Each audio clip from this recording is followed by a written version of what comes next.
So welcome everybody and good afternoon. And this is welcome to a three-part webinar series exploring family caregivers and differing family relationships and dynamics. Today, we're happy to present Navigating the Family Kinship Care. I'm Gail Cormier, the project director of NASDAQ, the Family Center of Excellence. This webinar will explore the critical values of kinship care within the context of child welfare, highlighting the dynamics of the triad, the child, the caregiver, and the birth parents, all three important roles. We will delve into the essential role of peer support in enhancing the kinship care experience and discuss how these practices relate to the broader social justice issues. Through an interactive discussion, participants will gain a comprehensive understanding of kinship care's impact on families and communities. Before we start our jam-packed presentation today, I would like to go over a few housekeeping items. Today's webinar is being recorded. The recording, along with the PowerPoint presentation, slides, and any additional resources will be uploaded on our events page after the presentation. And we will send you all links, information, resources, and an update after the webinar as well. So you'll get that in your email if you're registered. All attendees will be muted for the presentation portion of our webinar today. However, we still look forward to hearing your questions, and we're happy to help you with any technical issues. To ask a question or request technical assistance, please send a message in the chat box. We'll have staff watching the chat during the entire presentation. If time allows, we will unmute and you will have the opportunity to ask questions. And you can also use the raise your hand button. I love a lively group, so please make sure to ask your questions and ask as many as you want because this is your time. When you leave this webinar, you'll be redirected to complete a short feedback survey using the link provided. This survey will help us continuously improve our webinars, and it also fulfills our SAMHSA funding obligation to provide them with important data required by our contract. Please note, all information will be confidential, and we will respect your privacy. We do not offer CEU credits for our webinars, but you will receive a certificate of attendance immediately after you fill out the survey. So when you leave here, you'll be redirected to a survey. And after you fill that survey out, you'll be redirected to your certificate. I would once again like to thank SAMHSA for allowing us to share this information with you today. And again, thank you all for joining us. And I also want to say that NASDAQ uses family-driven language. We're trauma responsive, strengths-based. We always avoid blaming caregivers, my personal one that I think is really important. Inclusive, we're person first. We're always respectful, non-judgmental, and we are consistent with our actions. So now, it is my honor to turn this webinar over to Dr. David Allen Brock, Lead National Consultant and Content Developer of A Second Chance, Inc. And I'll let him tell you a little bit more about himself. David, welcome. Well, thank you. Thank you, everybody, for getting on. I'm grateful to be here and have this opportunity to share with you guys. What an awesome opportunity it is to have this moment in time. My desire is that when we leave here, we'll be better having been here and never bitter. I hope that you will enjoy your time with us today, and I'm honored to have this space to share with you guys. A little bit about me. I am, as it has already been said, I'm the lead national training consultant and content developer for A Second Chance Incorporated. Second Chance is an organization that has been doing kinship for over 30 years. It was founded by our CEO and president, Dr. Sharon McDaniel, awesome woman who herself grew up in Kinship, grew up in the system. She has written about her journey. She doesn't like us to talk about her because she believes this is her call to this work. And she founded a second chance 30 years ago in response to an RFP that was put out by Allegheny County Children, Youth, and Services for a kinship provider to provide such services. Uh, her background is such that she, when at the passing of her mom, her father needed some assistance. And when he came to the system asking for some help in raising his small children, the system's response was to take the children and put them in care as opposed to providing resources and services that would help him to provide for his children. As a result, she founded Second Chance, and I myself served in a Second Chance. I've been around it for almost it's 30 years, off and on in different capacities.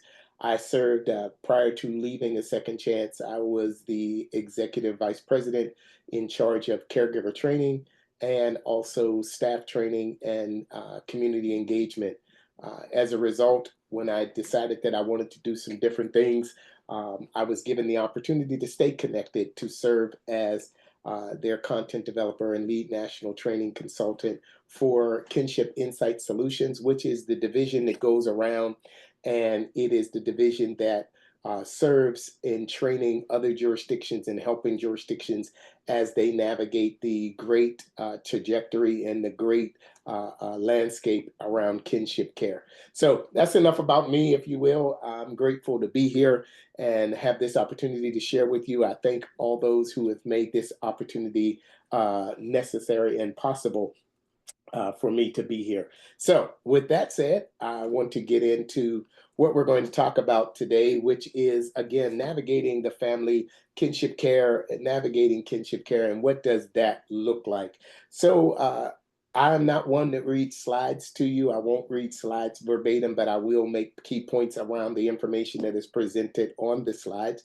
So we have our learning objectives. It is our desire that when you come from this time together, that you will understand the fundamental values and benefits that as it relates to kinship care. And more specifically, when you talk about those fundamental values or benefits of kinship care for children, caregivers, and birth parents, that's the triad. You'll hear that word triad. Triad is, again, the child that is in care. The triad is the birth parent and also the caregiver. Those three make up a threefold cord, if you will. And we believe at a second chance that you have to service those three aspects in order for there to be successful outcomes for children who are in care, for those caregivers. And we'll talk about that as we go along. So we're going to talk about providing that stable, nurturing environment for children, and also what is necessary in supporting those caregivers and maintaining those connections with birth parents. Another thing we're going to do is we're going to identify ways around peer support and how that contributes to the effective and resilience of kinship care. More specifically, I'm going to share a little bit around how those arrangements lead to better outcomes for children and families. And then we're going to also analyze or talk about the practices and address those inadequacies that reside when it comes to kinship care. We're going to talk about those things. So we're going to talk about that social justice and those connections and those pieces that connect to kinship care. So again, thank you. Glad you're here. And let's talk about this. So if you can advance the slide, we'll get into understanding kinship care.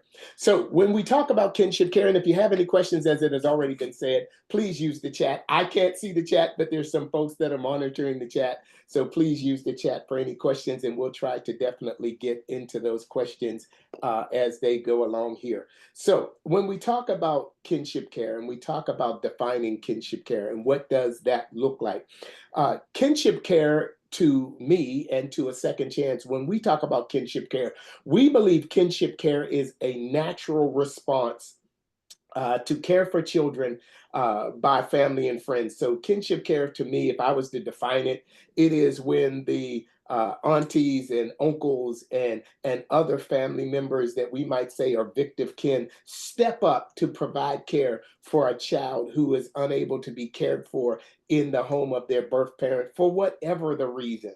And I want to put out here from the beginning that not every child that is in the system is in the system because of drug use or something by parents, birth parents. A lot of times we think that kids that are not being cared for are in the system because their parents are maybe on drugs or whatever. But kids come into the system for a plethora of reasons. And when those kids come into the system, they're being cared for by the aunties, the aunts, the uncles, the grandparents, sibling, extended family, or victim kin, which are individuals that are known to the family. It could be that, I can tell you a story for me.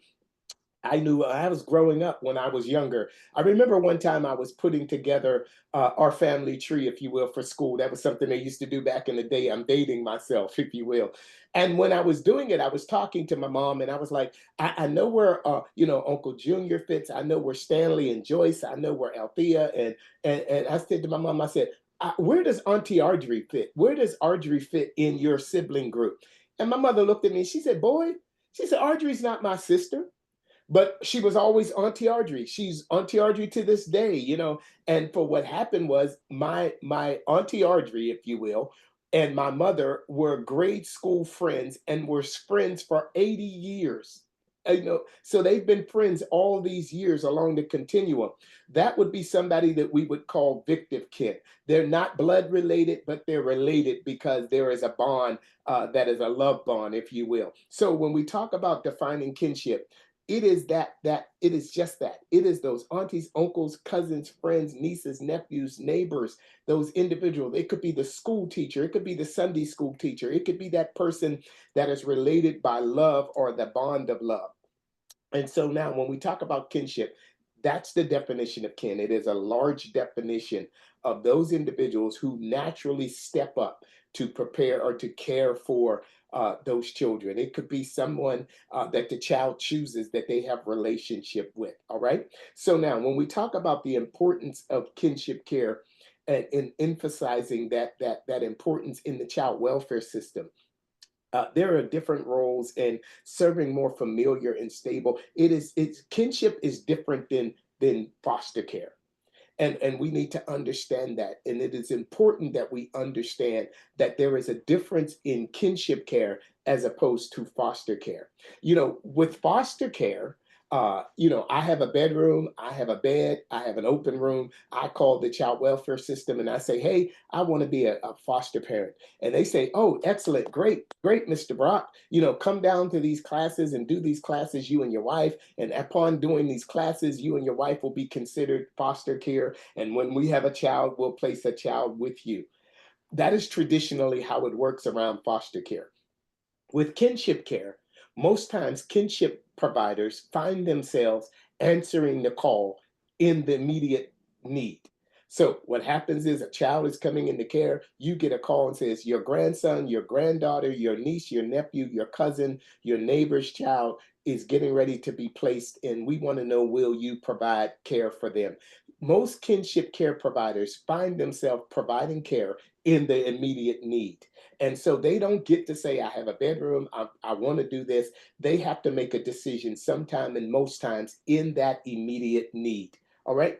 And so now when we talk about that child coming in, when we talk about those caregivers that step up, traditionally, what would happen in times past is when a child was placed in a traditional foster care agency or foster home, that foster parent received support, received financial support, and everything from day one.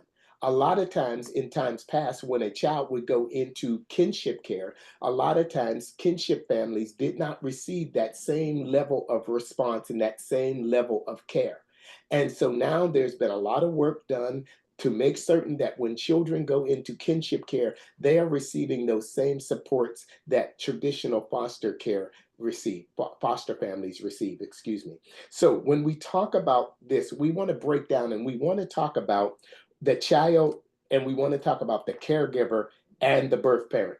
And we want to introduce those players. So I do have some notes because I want to make sure I make some points here as it relates to this training.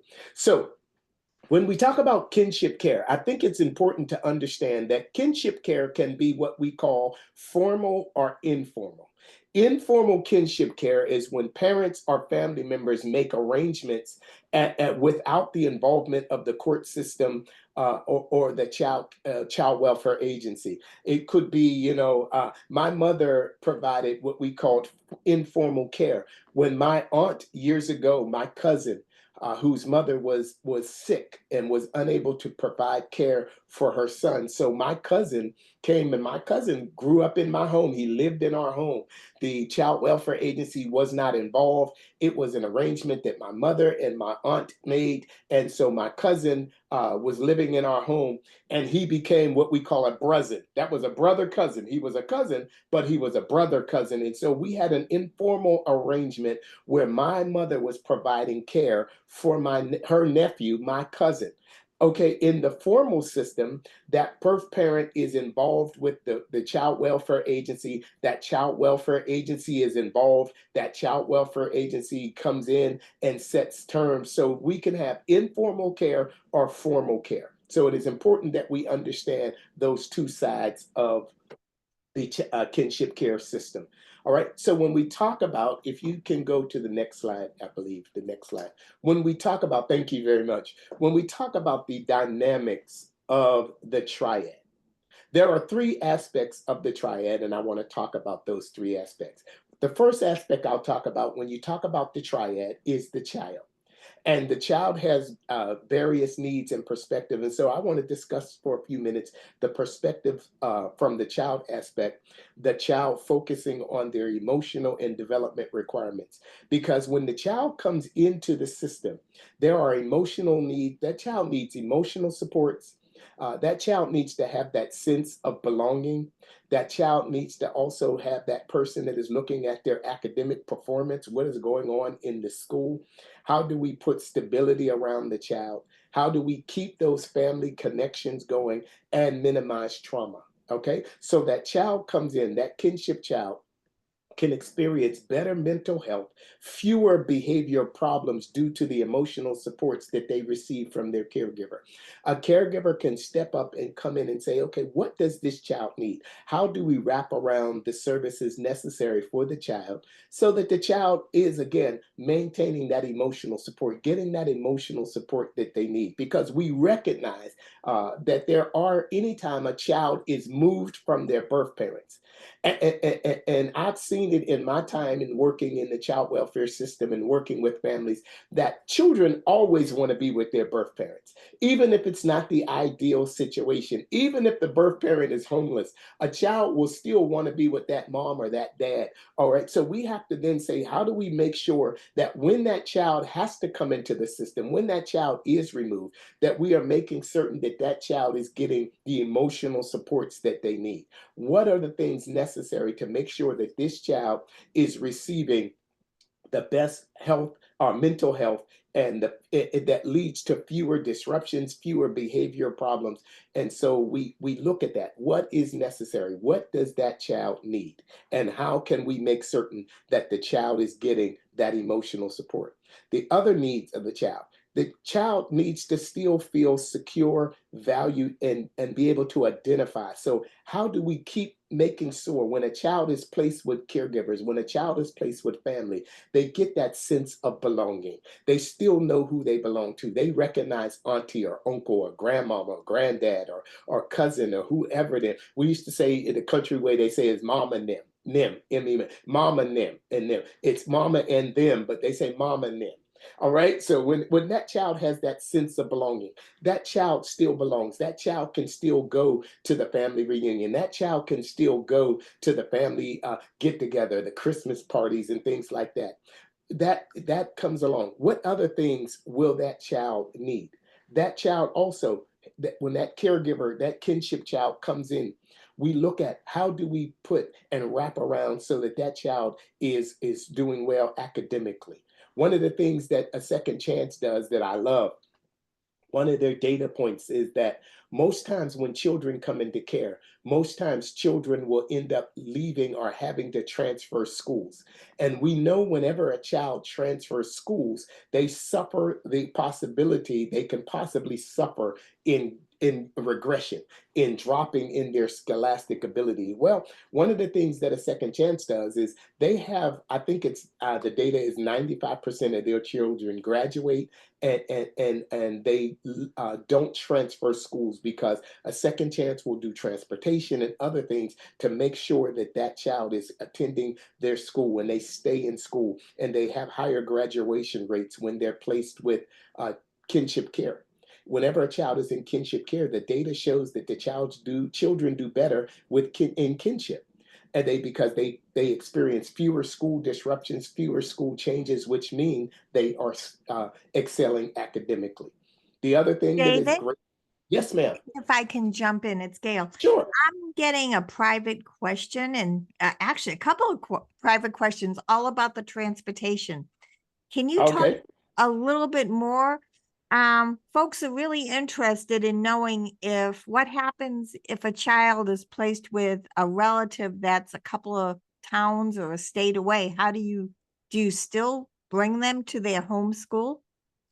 Well, most times, whenever a child is placed in a different state, then that's a compact case, and that's a little bit different. But when it relates to children in Allegheny County and so forth, what would happen, and we found we have a division, a department that is just that. It's a transportation department, and that's what they focus on. They focus on providing transportation to make sure that child gets to doctor's appointments, make sure that child gets to school or to and from school, make sure that child gets to birth parent visits when those visits are court ordered and those visits are taking place. So there is a whole division at a second chance that is geared for nothing more than making certain that those transportations happen.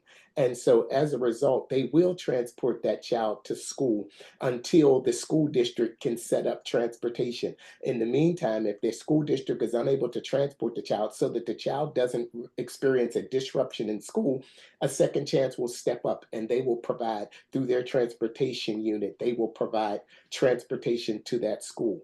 And hopefully we'll be able to get in place for the school district to then take over and transport that child. But in the meantime, that's what happens. A second chance is determined to make sure that we have few disruptions, because we understand the detriment that takes place whenever a child has to transfer schools.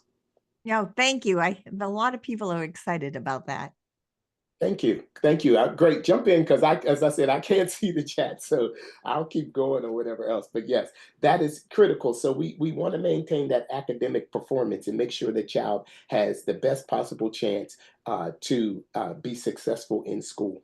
Again, about when children are placed in kinship, the child experiences fewer placement changes than in a non-relative placement. Non-relative placements disrupt at a higher rate than kinship placements. Again, there's stability in kinship. Also, the child gets the benefit of family connections. They're maintaining those family connections and those cultural traditions. A lot of times, if I was to ask a question, even in this room, I knew when I grew up, I learned how to cook. I love to cook. And if you can tell, I don't miss too many meals. So I love to cook. All right. And as a result of that, I learned to cook. I wanted to know, my mother was a great cook. She made great sweet potato pies, pound cakes, rolls, you name it, she could do it. And so I wanted to learn how to cook. And the way that I learned how to cook, when I wanted to learn how to make my mother's pound cake, she said, listen, the recipe's not written down. You have to come over to the house and sit here and watch me do it, and you figure it out and you try it. And so I learned to cook as a result of watching my mother. So now when I taught my children to cook, my children learned how to cook by watching me. When my daughter wanted to learn how to make this peach cobbler, I said, come on over to the house, sit down and watch me. And so I taught her and walked her through the steps necessary. So again, the family, those cultural traditions are passed down, and children get to maintain those traditions when they are placed in a kinship care home. Another thing is It minimizes placing children with kinship or in kinship homes. Minimize, somebody said same here, they learn that cook same way. Kinship care homes, they minimize trauma through separation, because when they're in that kinship home, they're able to be connected to grandma, to auntie, to cousins, to family, to those friends, to maintain that school district or those school peer friends. So the minimizing of additional trauma is lessened when children are placed in kinship care homes. But also, when we talk about, okay, so those are the needs and those are the perspectives of the child. What happens for the caregiver? What is those roles and responsibilities for the caregiver?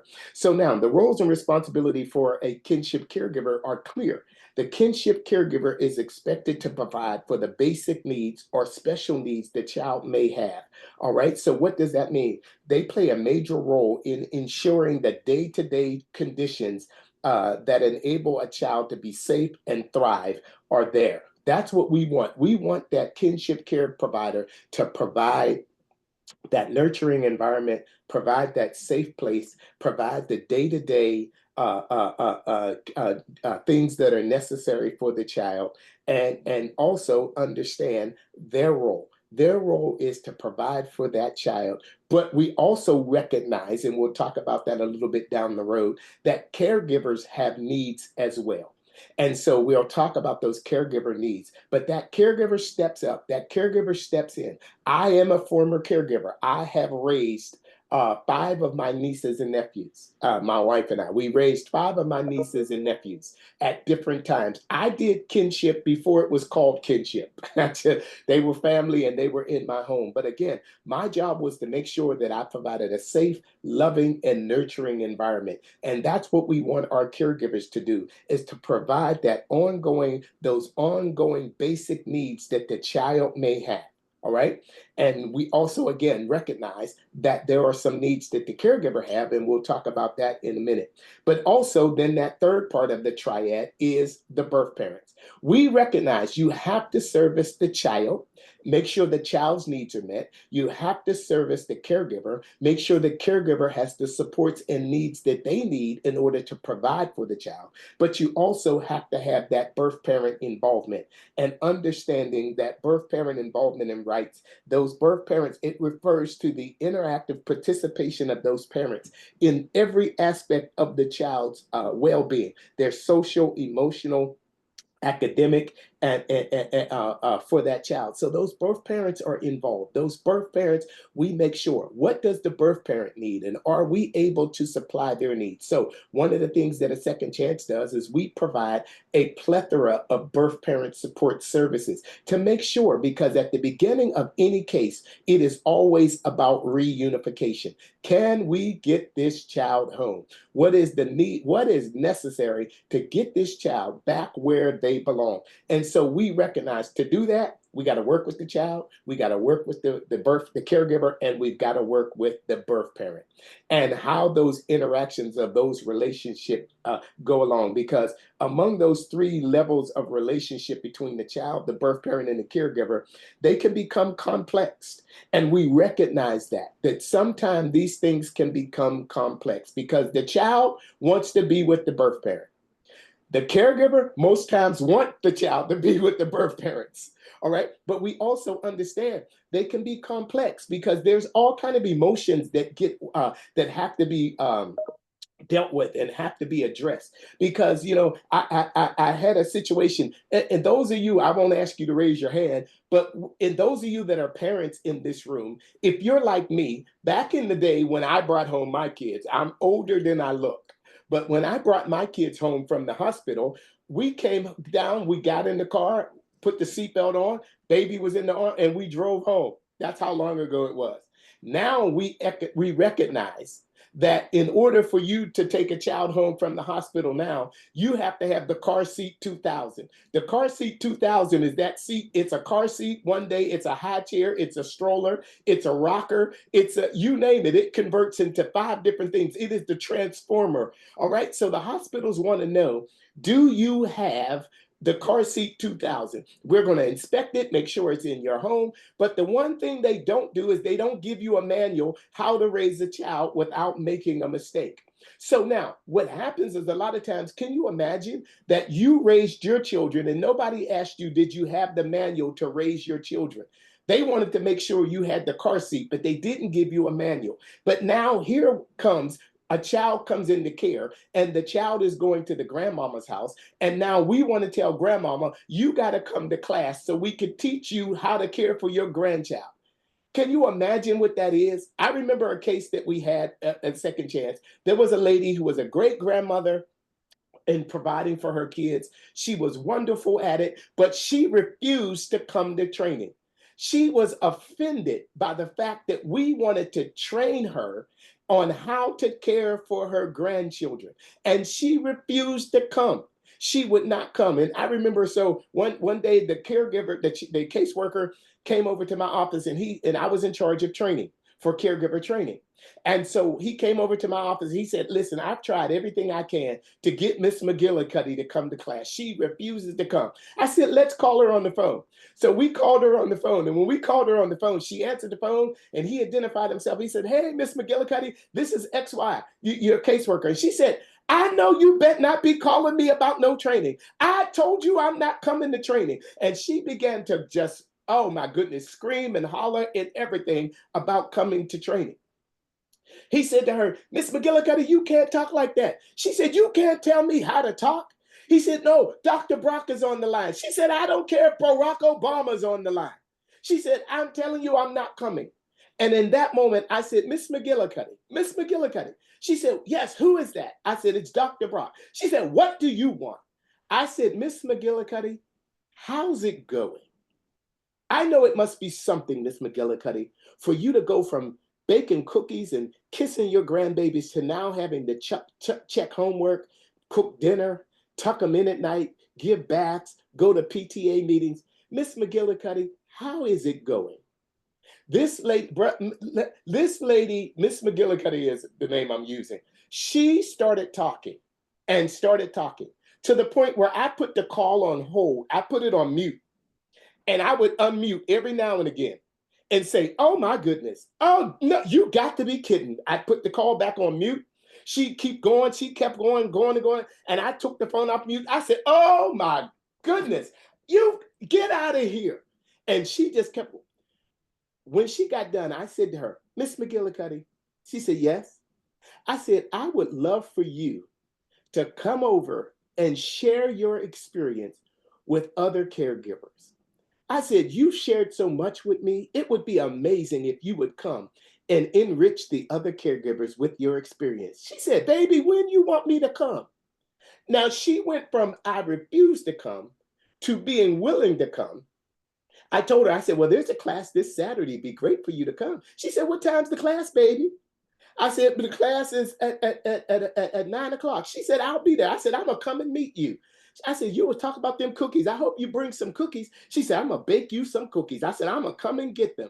I came on that Saturday. She came to that class, got the enrichment that she needed. We began to change the title of our class. We quit calling it training and started calling it enrichment. How dare you want to train somebody who has raised their children and now step up to raise their grandchildren? She didn't care how much we knew until she knew how much we cared. She just wanted to know, do you care about what I'm going through? Do you care about what's happening to me? Do you care about the problems I'm facing? Do you care that I got some resentment because I should be going on vacation? I should be going to the senior citizen center playing bingo, and now I got to go to the PTA meeting. Do you care, or am I just another number? We've got to understand those relationships and the dynamics. We've got to understand the interaction of those relationships. We've got to understand that the caregivers sometimes have some resentment about the fact that they're now providing care. And then let's talk about how they feel. Come on, where are my parents in the room?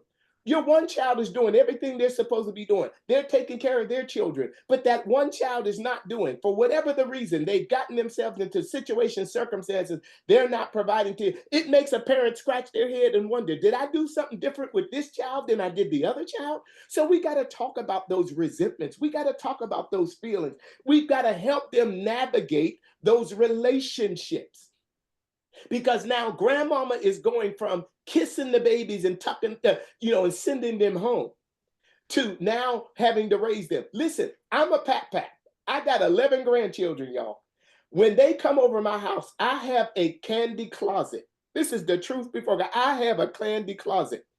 And my closet got Skittles, M&Ms. I got cookies, ho-hos, you name it, it is in that closet. And listen, if my grandkids come over my house, if they leave my house without shaking, going out the door, talking about, see you next time, Pap, I have not done my job. I have not sugared them up. My job is to sugar them up and send them home. I know my job. But you best believe if they came to live with me, that candy closet would become a vegetable closet. There would be no candy nowhere to be found because the relationship dynamic has changed. And we have to understand that these dynamics change.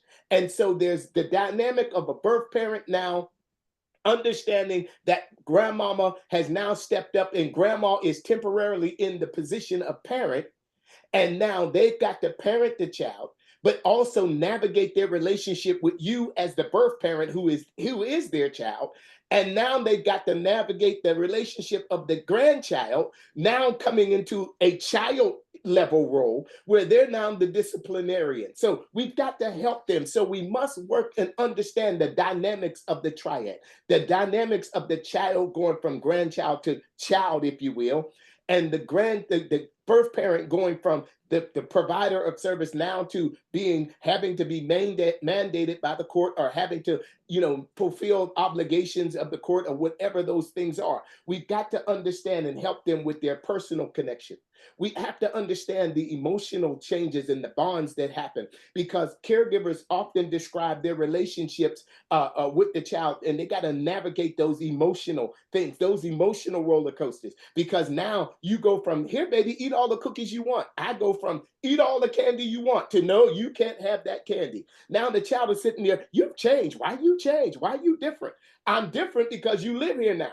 And I don't want you bouncing off the walls 24/7. So now I'm going to navigate how I handle that. So now I got to handle the personal connections. I've got to handle the emotional bonds. I've got to also deal with the trauma, because whenever a child is removed from the birth parent's home, it can be traumatic, and everybody has to manage that trauma. All right. Every child, it is traumatic for a child to be removed. So now I'm dealing with this interaction and relationships among the families. And so now I have to deal with the trauma, their personal connections. I got to deal with that family dynamics, because now the family dynamics can be challenging and they have changed. And then I've also got to deal with the communication. I've got to communicate positively to the child and also communicate positively to the birth parent. So those are all the roles, and understanding the dynamics of kinship. The dynamics change, and we have to help our families navigate the waters of the changing dynamics of the triad. It changes. The child has needs, the caregiver has needs, and the birth parent has needs. And we've got to help navigate those needs and that interaction in those relationships that go along with all three of those dynamics. All right. So let me move on so I can get done here. Let's go to the next slide. As we talk about the role of peer support. And this is where I was talking about why it is important for us to understand peer support. All right, so when we talk about peer support, and allow me to read this definition, I apologize, but I want to read it. Peer support is the system of mutual assistance among individuals who share similar experiences. It is a mutual relationship with people's share their experiences to build hope and resiliency. It is based on a principle, or should be based on a principle of respect, shared responsibility, and mutual agreement. All right. So peer support groups can help develop the knowledge and skills and confidence necessary to address the effects providing for children when they are placed with them. So when we talk about understanding peer support and why peer support is important, peer support is important because you must meet the needs of the child, again, the birth parent, and the caregiver. And to do that, when you have peer support groups, because Miss McGillicuddy refused to come to training, but she did come to enrichment. And she did share her experiences with the people in the room. And the people in the room began to share their experiences. And sometimes our birth parents, our caregivers, even our children, they need to understand they're not the only one going through this. They're not the only ones navigating these waters. And so when they find themselves in peer support groups or in kinship, because it's vital, at a second chance, we have kinship support groups. We got our birth parent support groups where birth parents who are trying to work and navigate the waters of getting their children back come into groups where they get to share with other birth parents and find out they're not the only ones going through the change. They're not the only ones trying to navigate, and they learn to have hope and they learn to be resilient through the process.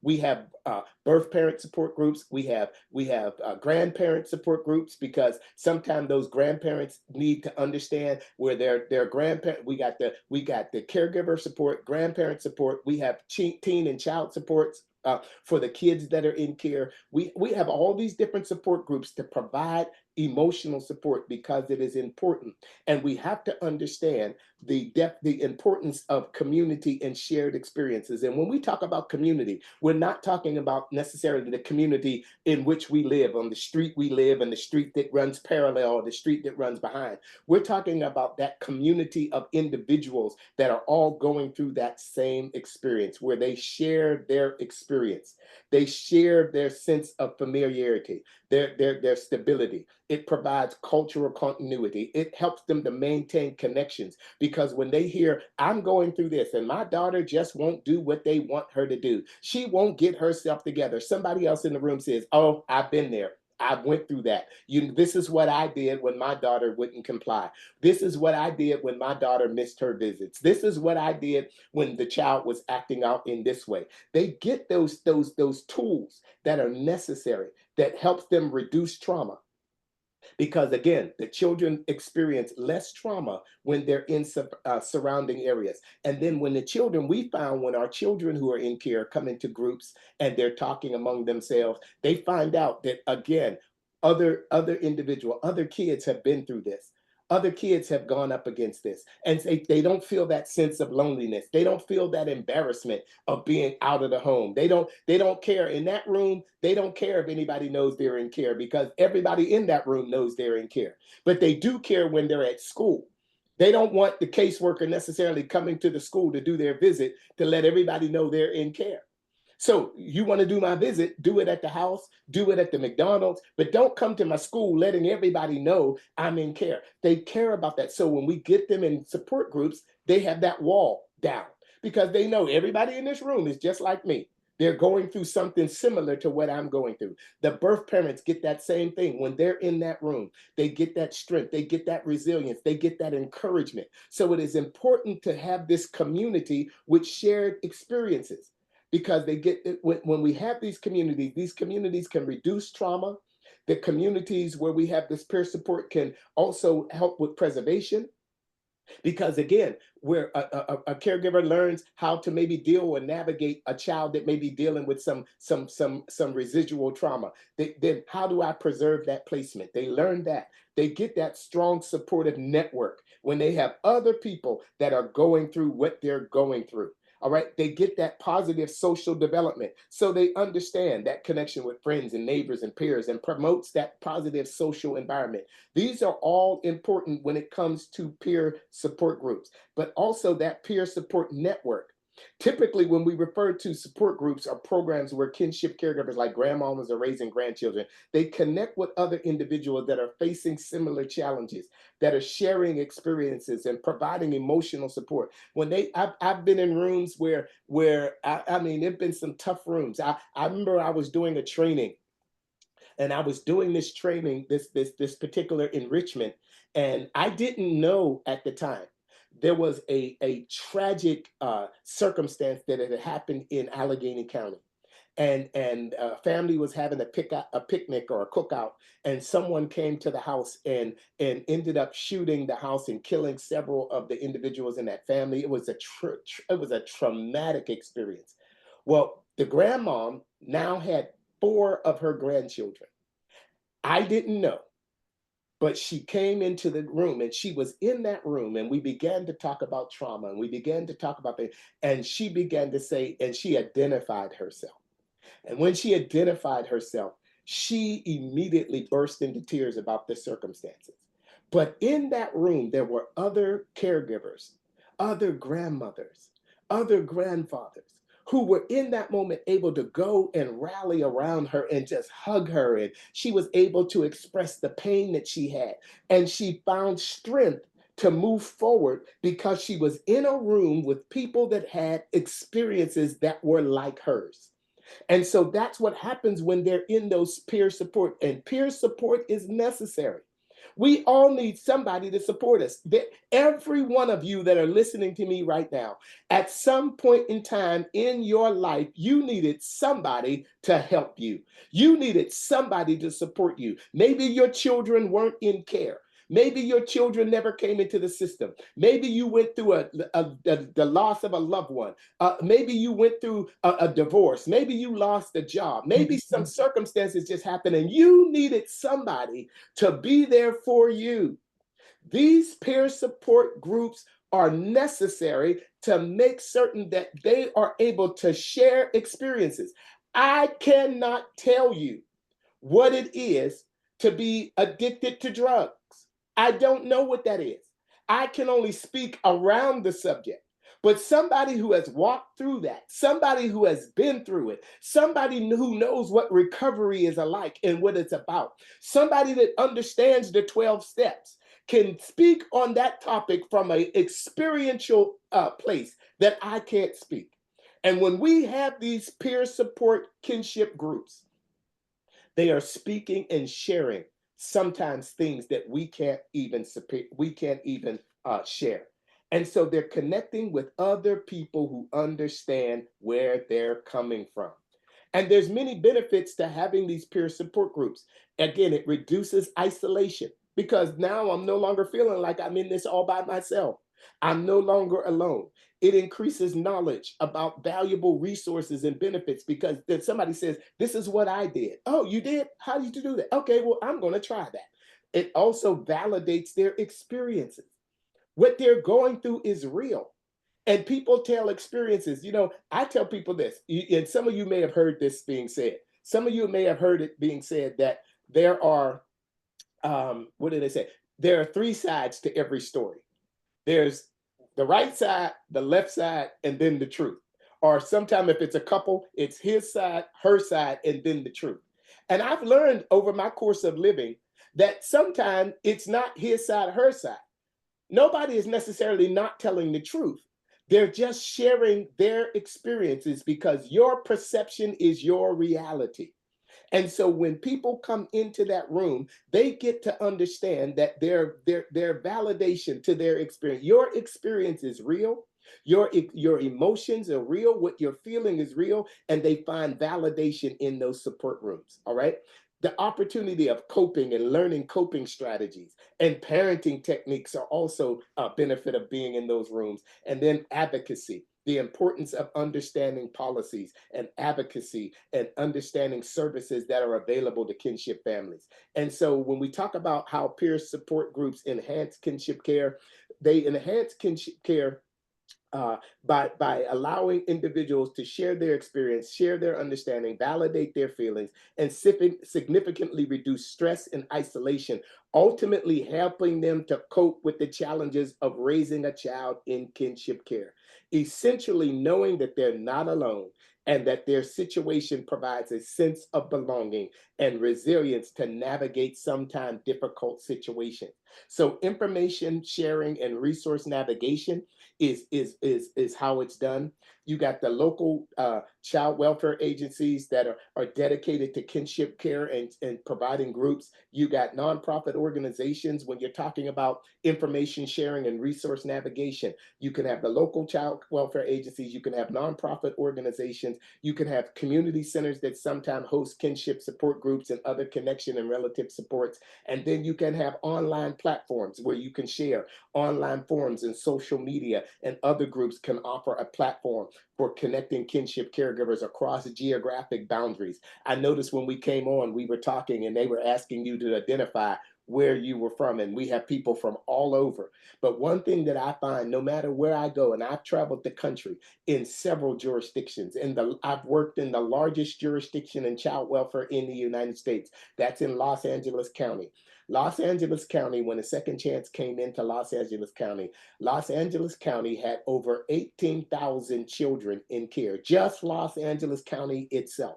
No other county, just Los Angeles County.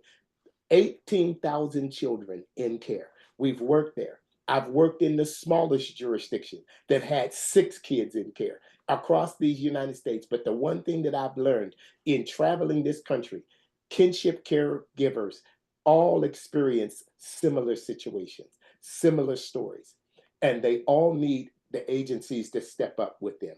So when we talk about building resilient caregivers, to build resilient caregivers, kinship caregivers, we have to focus on fostering strong social support networks, promoting self care. Self care is important. We have to promote self care among kinship caregivers. All right. We have to provide them access to the resources, the educational resources that they need, sometimes counseling services that they need. We have to encourage open communication about the challenges and empower them to advocate for their needs.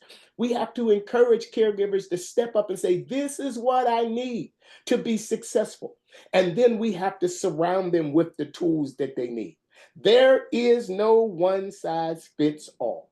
And we must understand there is no one size fits all. If you remember back in the day, they used to have those commercials, one size fits all. Now, if you see them, they say one size fits most. And the reason why they say one size fits most is because they were sued for false advertisement when they sent something to someone and it didn't fit them. It was too small for the person, and they sued and they won because you said one size fits all.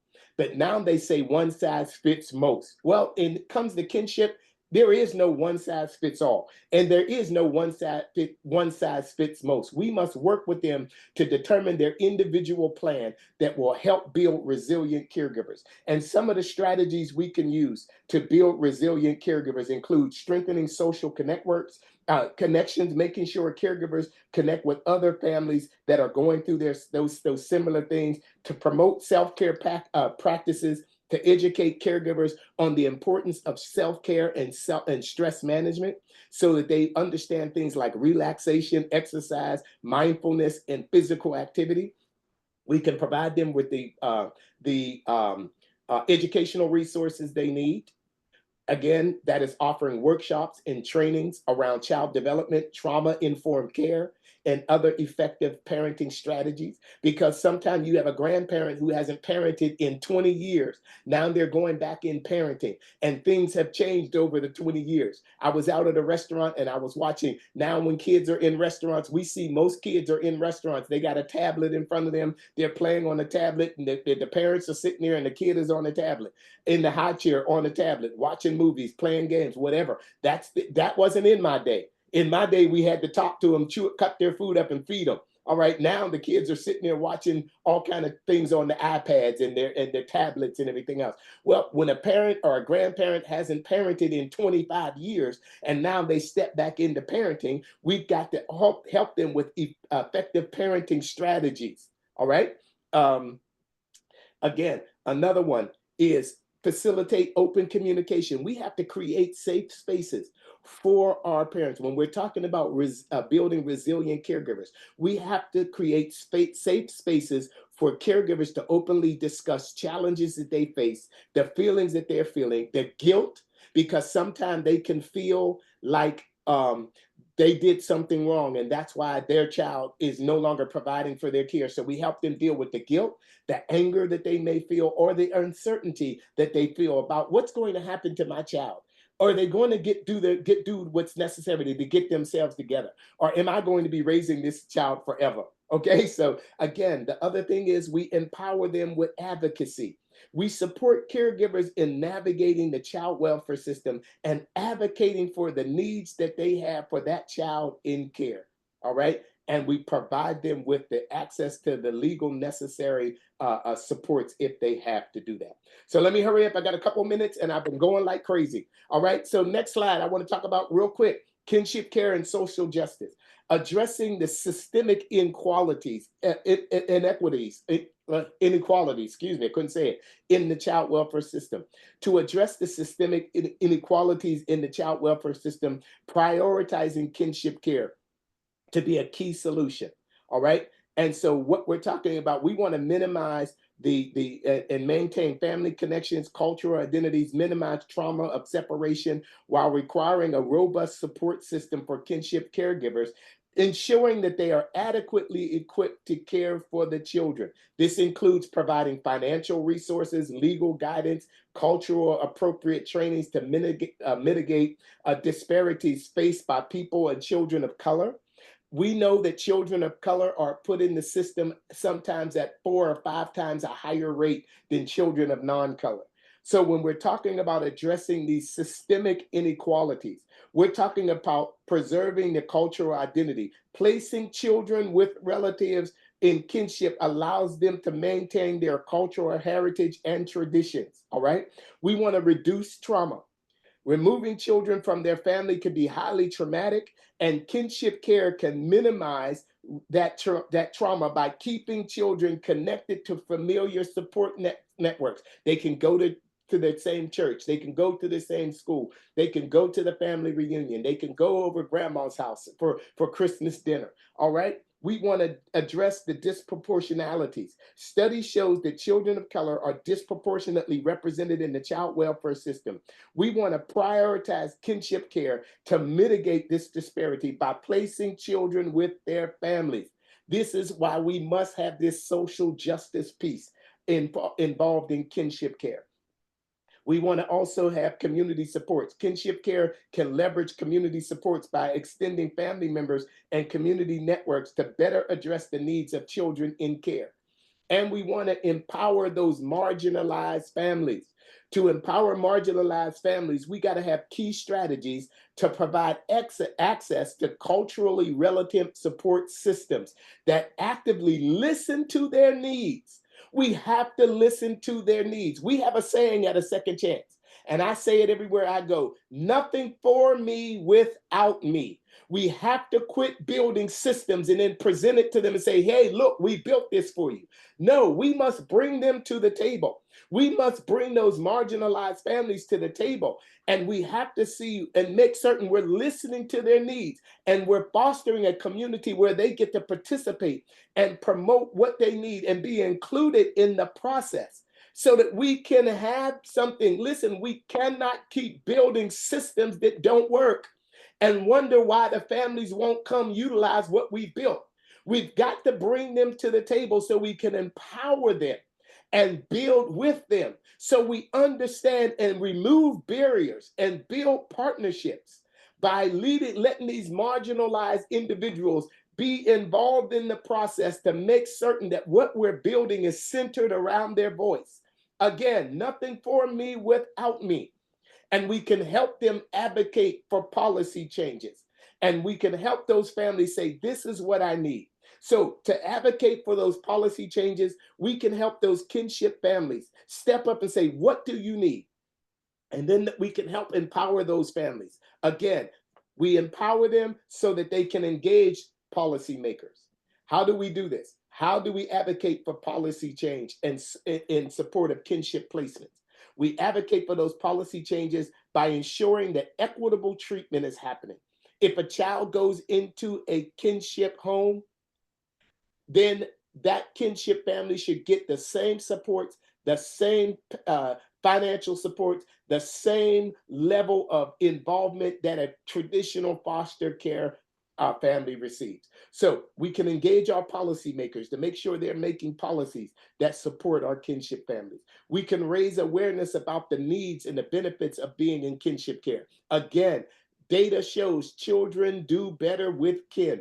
There are far less disruptions. There's far less maltreatment. There's far less movement. Children do better with kin. We can highlight the disparities in current practices. We can show them where you need to change behaviors, all right? We can push for legislation that provides adequate financial support for kinship caregivers. We can also involve those kinship families in policy development. What does it look like from your lens? What does it look like to be a caregiver? What does it look like to walk through this process? How do we remove some of these barriers? How do we remove some of the red tape and get you the support that you need? How do we license in instead of licensing out to make certain that we're not constantly doing things that no longer work? All right. And then we can advocate for culturally competent practices within child welfare agencies, ensuring that all kinship caregivers, regardless of color, regardless of background, receive the necessary supports to provide a stable environment for their children. If we do this, this is how we navigate kinship along the continuum. And we will see the fact that children do better with kin. And we will continue to make certain that we are building families and we're navigating these waters as one group. So I thank you for your time. I hope that you've gotten something out of this, and I'll turn it back over to whoever gets to be turned back over to, Lachelle or Gail or whoever. Thank you for this opportunity. Thank you all for joining and listening to me, and I hope I've shared something that is of benefit to you as we navigate these waters. Blessings to all of you. Dr. Brock, don't go anywhere because there were questions. Thank you. Thank you so much. If you could see the chat, it's very busy in saying basically amen. So thank you for all your thoughts. We have quite a few questions and I'm trying to pull up the very first one. And I would guess,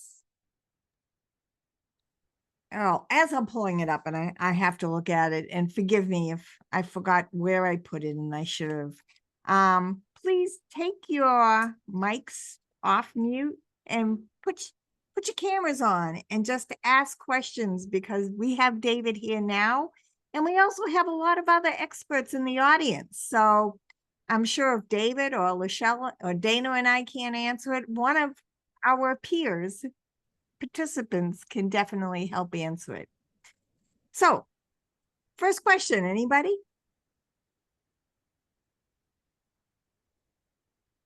I have a private question that says, Dr. Brock, do you know anything about McKinney-Vento, and do you use any of those funds within the schools that you work with? Well, you just hit me with something I don't, McKinney, what was it? Vento, V-E-N-T-O. It's a federal law for foster care kids and kids who are unhoused. I think we do have an expert in here that was talking, and please feel free to jump in. I am not the expert on McKinney-Vento, although I have used it. Was it Shelby?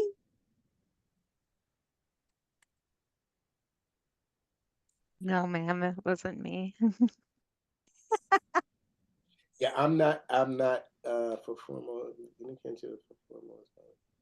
I might be up. My name is Grace. I might be able to add some content to that. McKinney-Vento is the federal law around education of children experiencing homelessness, and they also kind of go into the foster care piece as well, making sure that children in foster care have access to quality education. And I'm on the call specifically around that whole gray area between foster care and homelessness, because as someone had mentioned, when children are not in formal kinship care, they're often able to access services under McKinney-Vento as being homeless, especially if custody has not changed. And I think the schools may have a better handle on some of that than early childhood. I work a lot with childcare and Head Start, and it's just, it's flabbergasting to most programs how to categorize those kids, because families need the services because they really desperately need free care for very young children because they're very high need. But also, oftentimes programs don't know how to connect services that are maybe prioritized for children in foster care, but don't even address the kinship issue, which makes it really a huge barrier to being able to get that financial support, especially for young children. And I don't know if anybody else that's present has that challenge, but we're trying to really clarify some of that and maybe change some federal language either to try to begin to recognize kinship care as something that's actually happening, because it is actually happening. And Grace, thank you for jumping in and helping us out. And with that, I see another question about, is it in every state? And again, Dr. Brock, I don't know if you know the answer to this, but is funding Yes. or support now in every state for kinship care, or just regulated to certain states? No, it should be available through federal legislation, and legislation is changing around family first legislation. A lot of kinship services are related to 4E, number 4 and the letter E, 4E dollars that are federal dollars that are used to reimburse at the state level and state down to the county levels. But kinship services are available, should be available in every state. It is becoming more aware as family first legislation is pushing for kinship first and kinship placement as a first placement. So we have a motto. We say first placement, only placement with kin. And so we want that to be that first place, only placement. So we're working, Second Chance has worked around the nation with the jurisdictions as they move forward with understanding the need to go to a kin first culture and what does that require. So we've been on the West Coast and we've been on the East Coast and we've been working all over helping jurisdictions understand what is required to move to a kin first culture. Right. And Dr. Brock, can you say what states the Second Chance works in? You have organization? Well, we presently, we're housed, our headquarters is in Pittsburgh, Pennsylvania. We have an office in Philadelphia, Pennsylvania. We have a regional office in New Hampshire, in Conway, New Hampshire. We have worked in just about every jurisdiction around the country. We're presently working in California. We're presently working in Oregon. We're working in New York, Maryland, with different jurisdictions. So we've been going in all those various jurisdictions, working with those jurisdictions to help them as it relates to developing their kinship services for families. Thank you. And Grace, you're right. This is a great area for policy work. And Lisa, I totally understand what you're saying, and it is a huge barrier for supporting both children and kinship families. I know that I'm from the state of North Carolina, and it's only been recent that they have included paying relatives for doing the work of foster care parents. Yeah. Typically, they would say, back in the day, families stepped up, families did what they needed to do. And so a lot of times legislators will say, well, you're doing what family's supposed to do, so we're not going to pay you. However, all of us know we have a budget, and if your budget is for you and your cat, and then now I brought another mouth and another water, sewage, food, clothes, all that affects your bottom line. And so now we are now pushing for legislation that makes certain that families get what they need from the beginning.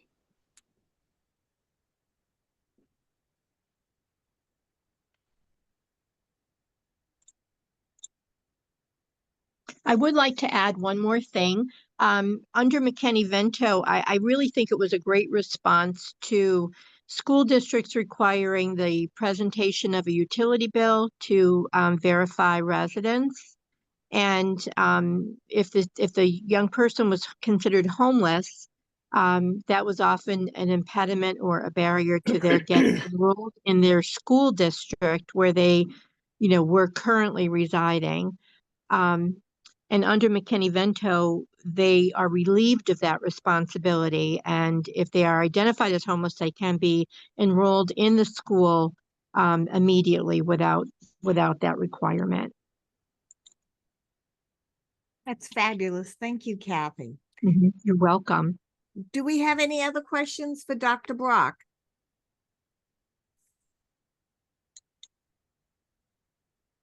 I will say one more thing. I've encountered this situation in across decades of educational advocacy, and I find that school districts are aware of, to the greatest extent possible, providing school district transportation until it can be resolved as to who will be responsible, and then responsible also for the cost of transporting the student between districts if that's where the kinship is taking place. Well, that's good information. Thank you. And I believe Shannon Stevens put a very important information in the chat. And so folks who are interested in learning more about McKinney-Vento, there's a lot of great resources here in the chat, and we'll make sure you get them when we send out the follow-up email. Do we have any other questions before I let you all leave a little bit early?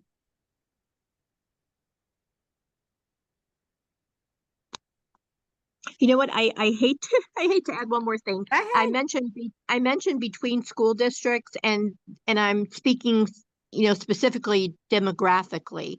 So if most school districts have a number of miles that they transport, and I know that's also a factor. So it wouldn't be transporting students who were beyond that proximity, from one school to another. Thank you. And there is a question, and it says there's a lot of sharing about macro and organizational work, but what would your recommendations be for the community level in terms of peer support for kinship families? Well, if I was to answer that, I would say, first of all, it is critical to assess your community. Again, a lot of times we build services and we build things that families will not come and utilize because we didn't build it for them. So it would be to survey your community and find out what is needed. And if there is a great need for support groups, a lot of times it is critical that we have what I call CBOs, or we call community-based organizations, CBOs, that work with the child welfare agency, because a lot of times families don't necessarily want to come into the building where they get services, or come into the building where their case might be reviewed or whatever. So being able to go in the community or stay in their community and receive supports and are definitely necessary. So when it comes to that, one of the jurisdictions that we were working with in California, we actually were helping them to develop what we called a kinship advisory board. And that kinship advisory board was made up of people from the community, along with caregivers who were providing kinship services to children, also people that were past providers of service who had provided service, to come together and to help the child welfare agency and the community understand what the needs are and how to meet those needs. And it was an ongoing group that meets every month, that talks about the things that are happening in the community so that they can help the child welfare agency and the local community organizations shape their needs. So building support groups within the community are absolutely essential for success. So again, if it can happen in the community and I don't have to leave the community, especially, and I'll end with this, especially now where we're first. Back when I grew up, there was public transportation. The buses kind of went everywhere. Now that's not the case. So when we put services where families are, when we put services where they can get to meet their needs, that's even a better situation. So it is absolutely essential that we build kinship services within the community-based organizations. Thank you. Any other questions before we leave?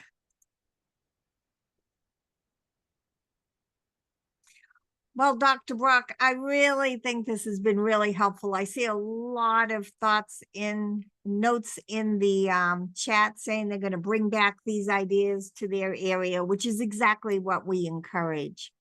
So I hope this has been a very helpful presentation to you today. Next slide, please. Oh, our slides went away.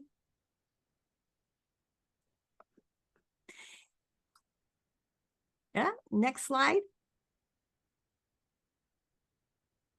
There we go. So, as many of you have been asked, we will send a follow-up email. It's 3 to 5 business days, but now with the Christmas season, give us a week or so.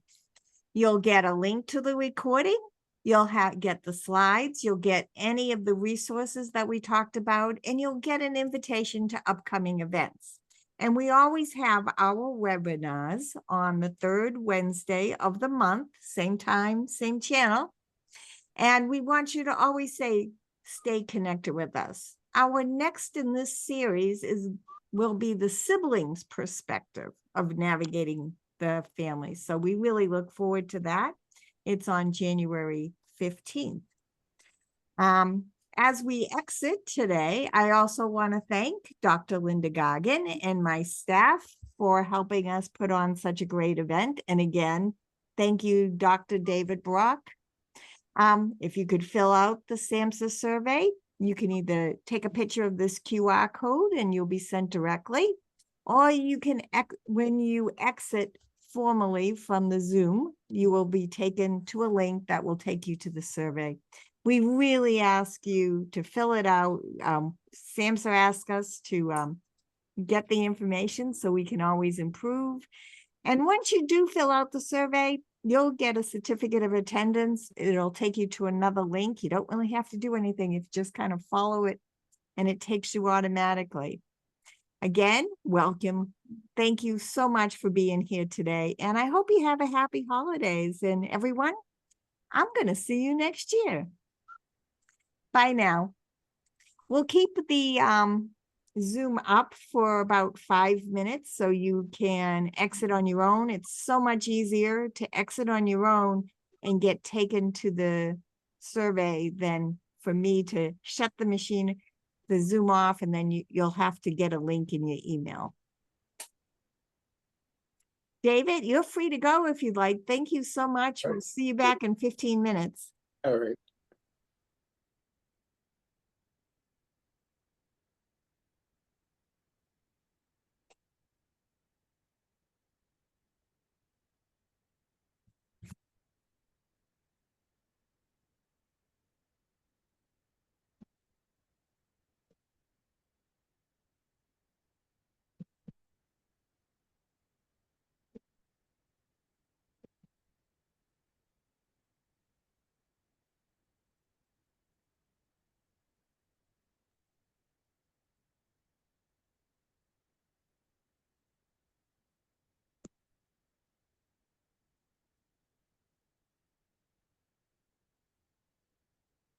Remember to exit on your own. This way you can be taken directly to the survey.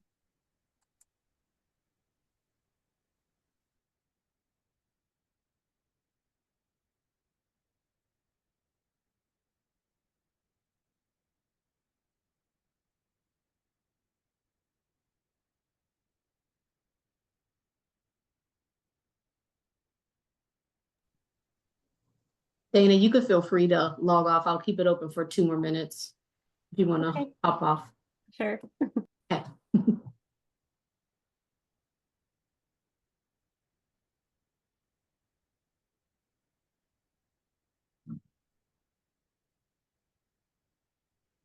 And guys, I'm going to end the meeting in 1 minute. When it closes out, you close out, the survey will pop up for you. So this webinar is over. Thank you for your participation.